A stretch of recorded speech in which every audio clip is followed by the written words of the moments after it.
Bonjour, aujourd'hui ma vidéo sera courte, je veux juste vous parler d'une nouveauté de la dernière version de VSDC, la version 6.9.5, qui est sortie début février. Il y a plusieurs autres améliorations, mais celle que je vais vous montrer me semble la plus intéressante. Pour illustrer ça, je vais agrandir la vidéo que j'ai insérée sur la timeline. Alors comme j'ai filmé de loin, je vais utiliser le zoom pour mieux voir les chevaux. Alors pour cela, je vais dans Effets vidéo, Transformation et Zoom. Durée du parent entier, j'ajoute une couche, pas de souci. Et ici, je vais agrandir par niveau et j'agrandis. Ouais, je vais me mettre par là, 133. Je vais pas trop agrandir parce que sinon après ça sera flou. Alors, je vais me mettre à peu près comme ça. Alors, on voit que la vidéo agrandie déborde de l'écran ou de la scène, c'est-à-dire du rectangle bleu. Tout ce qui est dans le rectangle bleu sera exporté. Tout ce qui est autour ne sera pas exporté. Alors, le fait de voir toute l'image en entier, je trouve ça intéressant parce qu'on voit tout l'ensemble de la vidéo et ça aide pour faire les réglages. Par contre, si je fais une lecture pour faire une vérification, on ne voit plus le rectangle bleu. Et bien sûr, on voit l'image qui est agrandie. On voit aussi donc tout ce qui ne sera pas exporté. Mais il est difficile de vérifier si les réglages du cadrage ont été bons.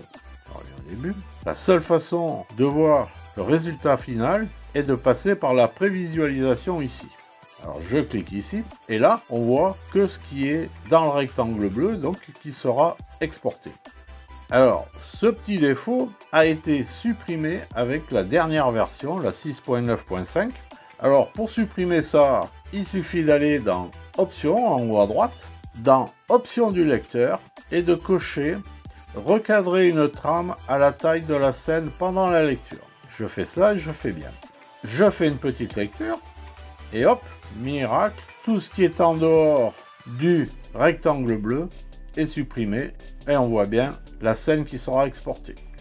Alors avec cette nouveauté, chaque fois qu'un élément sortira du cadre, quel que soit l'effet, pendant la lecture, on ne verra que la partie qui sera exportée, c'est-à-dire la partie qui sera dans le rectangle bleu.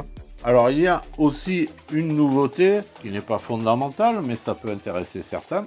Chaque fois qu'il y a un réglage, comme ici le zoom, on sait qu'on peut régler par ici, ou avec les 3 points en jouant sur le trait, comme ça ici. Pardon, je reviens bien sur le zoom. Donc si je viens ici, on voit que, vous voyez, si je mets mon curseur sur le chiffre là, il change de forme. Je clique bouton gauche, et si je déplace ma souris vers la gauche, on voit que je fais diminuer la valeur. Vous voyez, je suis passé à 117. Je fais la même chose, si je me déplace vers la droite, j'augmente ma valeur. Ça c'est une petite nouveauté également. Alors c'est pour toutes les valeurs qu'il y a dans le logiciel.